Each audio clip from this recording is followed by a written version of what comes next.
Ditantang tinju Jeffrey Nicole, Rizky Billar sampai minta klarifikasi. Aktor Rizky Billar memberikan tanggapan terkait pernyataan Jeffrey Nicole yang ingin menantangnya beradu tinju di atas ring. Pasca viral cuitan Jeffrey Nicole tersebut, suami dari Lesti Kejora akhirnya angkat bicara. Dikutip dari YouTube Seleb Oncam News, Kamis, tanggal 8 Desember tahun 2022, Rizky Billar mengaku kini hanya ingin fokus dengan keluarga kecilnya. "Ya, sekarang ini saya lagi fokus untuk membangun keluarga kecil saya," jawab Billar. "Jadi saya nggak mau membiarkan hal-hal luar mengganggu fokus saya," lanjutnya. Rizky Billar mengaku memang mengenal Jeffrey Nicole. Terkait cuitan Jeffrey Nicole yang viral tersebut, ayah dari Muhammad Leslar Al-Fatih Billar ini sempat menghubungi sang aktor untuk meminta klarifikasi.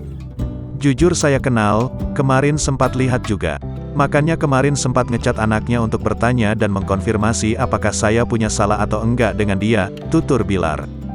Billar menilai cuitan dari Jeffrey Nicole itu tidak bermaksud buruk kepadanya.